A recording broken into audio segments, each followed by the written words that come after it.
Oke, kali ini saya akan menjelaskan e-learning. Sebelum menuju pokok pembahasan, saya akan memberikan sedikit informasi mengenai filosofi dari e-learning.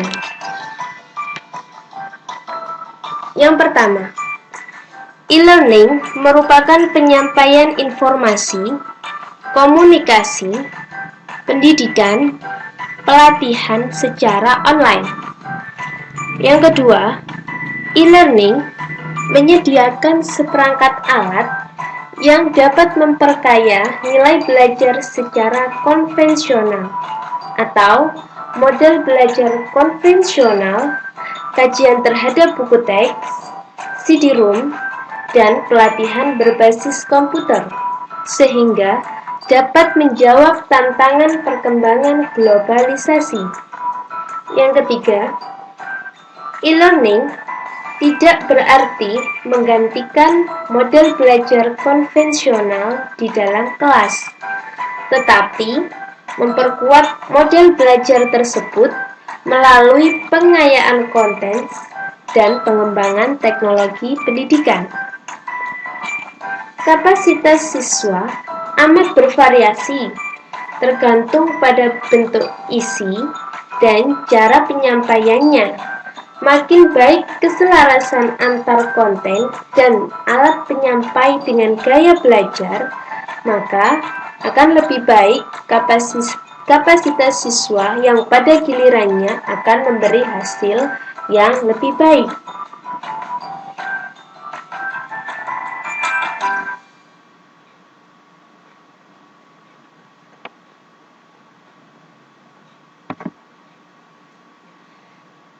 Yang pertama, akan dijelaskan tentang pengertian e-learning. Ada 3 pendapat pengertian e-learning menurut beberapa ahli berikut. Yang pertama menurut Jayakumar C. Koran. Yang kedua menurut Daryanto. Dan yang ketiga menurut Rosenberg.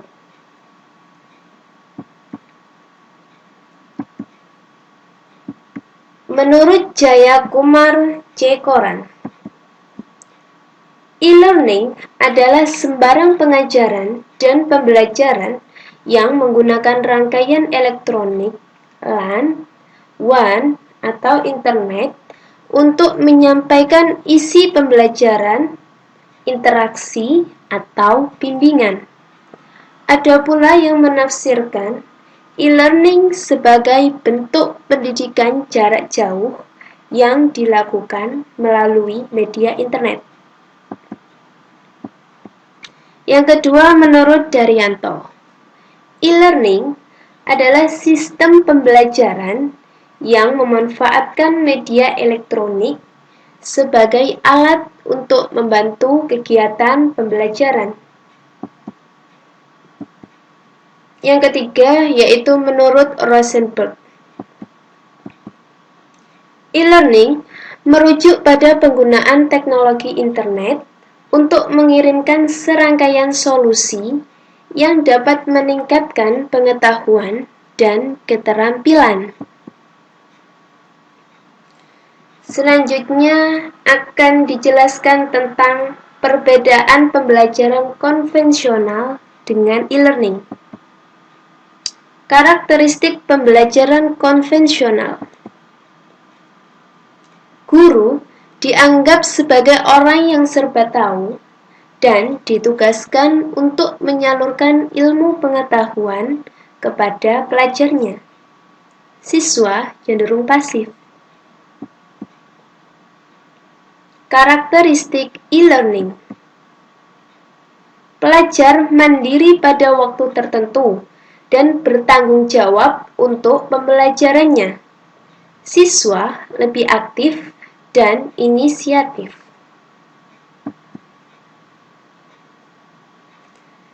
Selanjutnya yaitu teknologi pendukung e-learning.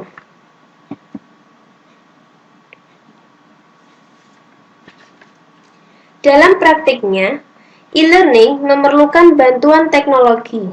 Karena itu, dikenal beberapa istilah berikut. Yang pertama yaitu computer-based learning, yaitu pembelajaran yang sepenuhnya menggunakan komputer. Yang kedua yaitu computer-assisted learning, yaitu pembelajaran yang menggunakan alat bantu utama komputer. Sedangkan berdasarkan jenisnya, pada prinsipnya teknologi dikelompokkan menjadi dua, yaitu yang pertama teknologi based learning dan yang kedua teknologi based web learning. Teknologi based learning yaitu terdiri dari audio information technologies berupa radio, audio tape, voicemail telepon, dan video information technologies berupa video tape, video text, dan video messaging. Yang kedua, teknologi based web learning, yaitu terdiri dari data information technologies berupa bulletin board, internet, email, dan telecollaboration.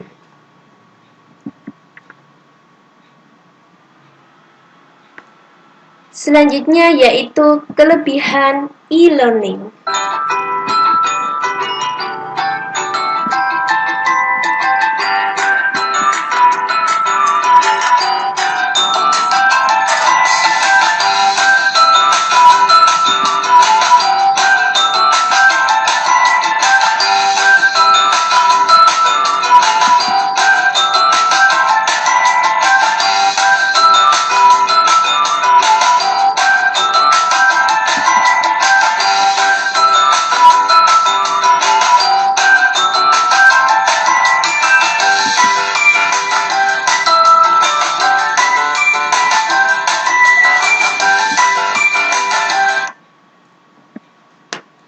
Selanjutnya yaitu kekurangan e-learning.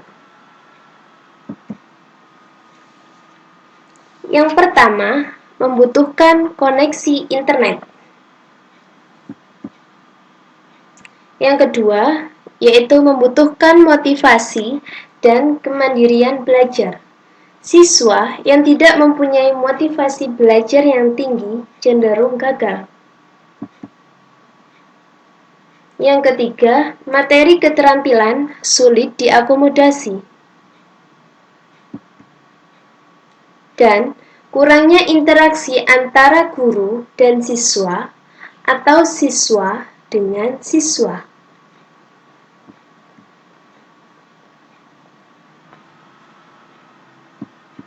Next, kondisi prasyarat e-learning. Yang pertama, guru harus mempunyai akses yang mudah ke perangkat e-learning termasuk koneksi internet. Yang kedua, guru harus punya pengetahuan dan keterampilan menggunakan e-learning dan sumber daya guna membantu siswa.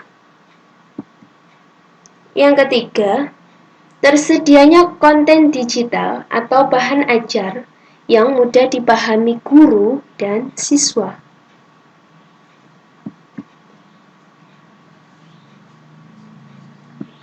Next, syarat e-learning yang baik.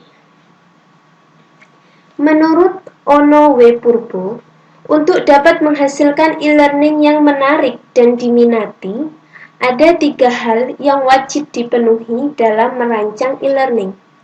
Yang pertama, personal. Yang kedua, sederhana. Dan yang ketiga, cepat.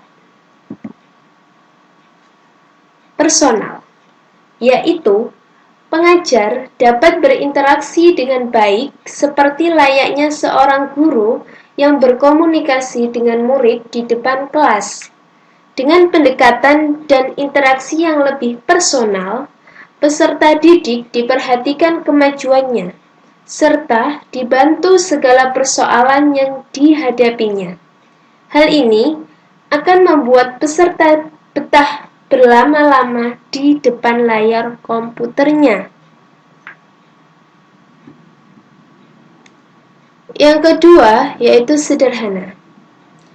Memudahkan peserta didik dalam memanfaatkan teknologi dan menu yang ada. Dengan kemudahan pada panel yang disediakan, akan mengurangi pengenalan sistem e-learning itu sendiri, sehingga waktu belajar peserta dapat diefisiensikan untuk proses belajar itu sendiri, dan bukan pada belajar menggunakan sistem e-learningnya. Yang ketiga, cepat, yaitu respon yang cepat terhadap keluhan dan kebutuhan peserta didik lainnya.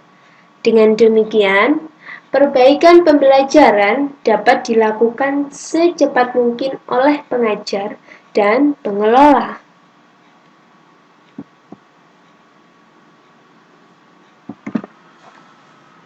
Next, faktor yang dipertimbangkan sebelum memanfaatkan e-learning.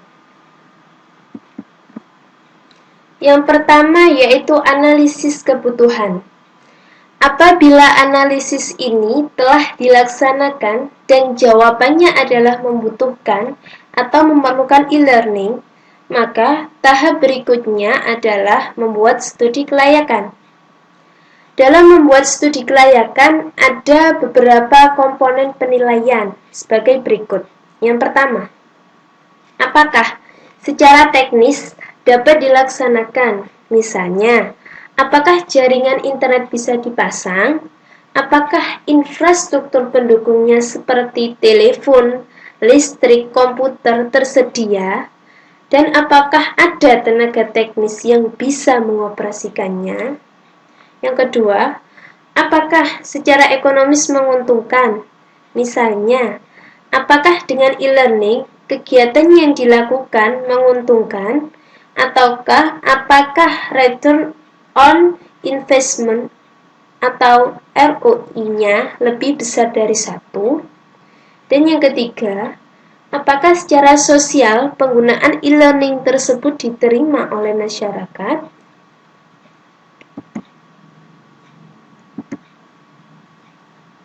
Yang kedua yaitu rancangan instruksional. Dalam menentukan rancangan instruksional itu, perlu dipertimbangkan aspek-aspek berikut. Yang pertama, Course Content and Learning Unit Analysis. Seperti isi pelajaran, cakupan, topik yang relevan, dan satuan kredit semester. Yang kedua yaitu Learner Analysis. Seperti latar belakang pendidikan siswa, usia, status pekerjaan, dan lain sebagainya. Yang ketiga yaitu Learning Context Analysis.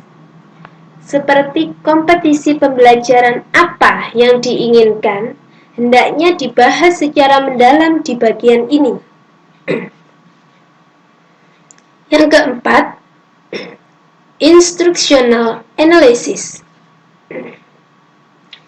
Seperti bahan ajar apa yang dikelompokkan menurut kepentingannya, menyusun tugas-tugas dari yang mudah hingga yang sulit, dan lain sebagainya. Yang kelima, State Instructional Objectives. Tujuan instruksional ini dapat disusun berdasarkan hasil dari analisis instruksional. Yang keenam, Construct Criterion Test Items. Penyusunan tes ini dapat didasarkan dari tujuan instruksional yang telah ditetapkan. Yang terakhir, Select Instructional Strategy. Strategi instruksional dapat ditetapkan berdasarkan fasilitas yang ada.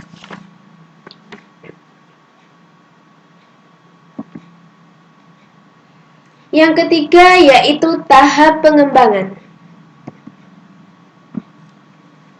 Pengembangan e-learning bisa dilakukan dengan mengikuti perkembangan fasilitas ICT yang tersedia, karena kadang-kadang fasilitas ICT tidak dilengkapi dalam waktu yang bersamaan. Begitu pula halnya dengan prototipe bahan ajar dan rancangan instruksional yang akan dipergunakan terus dikembangkan dan dievaluasi secara kontinu. Yang keempat yaitu tahap pelaksanaan. Prototipe yang lengkap bisa dipindahkan ke komputer atau LAN dengan menggunakan format tertentu, misalnya format HTML. Uji terhadap prototipe hendaknya terus-menerus dilakukan. Dalam tahapan ini, seringkali ditemukan berbagai hambatan, misalnya bagaimana menggunakan manajemen course tool secara baik, apakah bahan ajarnya benar-benar memenuhi standar bahan ajar mandiri, dan yang terakhir yaitu evaluasi. Sebelum program dimulai, lebih baik dicobakan dengan mengambil beberapa sampel orang yang dimintai tolong untuk ikut mengevaluasi.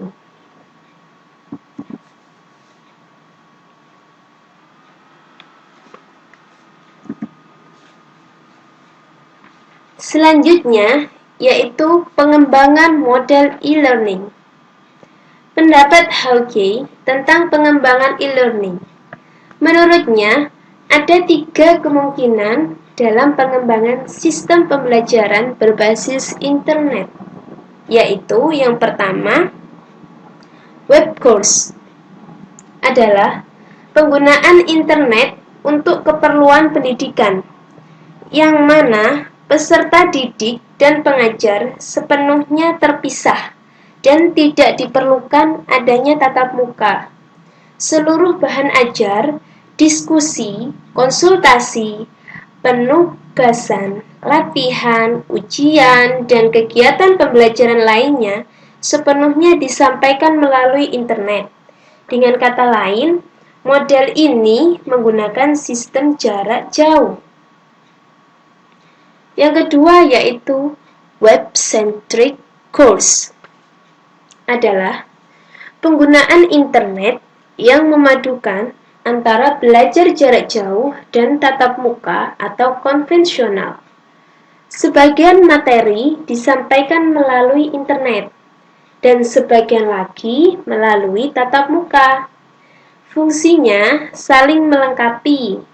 Dalam model ini, pengajar bisa memberikan petunjuk pada siswa untuk mempelajari materi pelajaran melalui web yang telah dibuatnya. Siswa yang diberikan arahan untuk mencari sumber lain dari situs-situs yang relevan.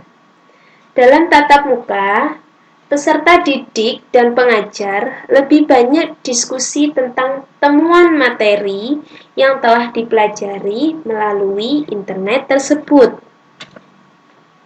Yang ketiga yaitu Web Enhanced Course adalah pemanfaatan internet untuk menunjang peningkatan kualitas pembelajaran yang dilakukan di kelas.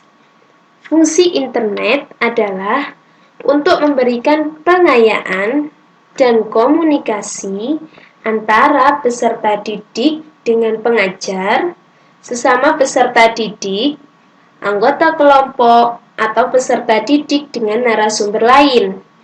Oleh karena itu, peran pengajar dalam hal ini dituntut untuk menguasai teknik mencari informasi di internet, membimbing mahasiswa mencari dan menemukan situs-situs yang relevan dengan bahan pembelajaran, menyajikan materi melalui web yang menarik dan diminati, melayani bimbingan dan komunikasi melalui internet, dan kecakapan lain yang diperlukan.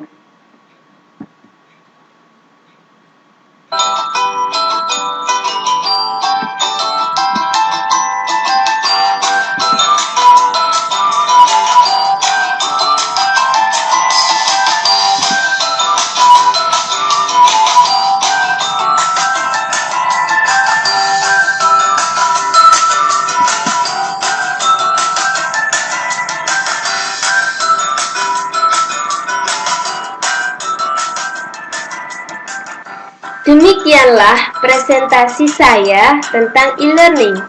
Semoga materi ini bermanfaat. Terima kasih atas perhatian Anda dan sampai jumpa.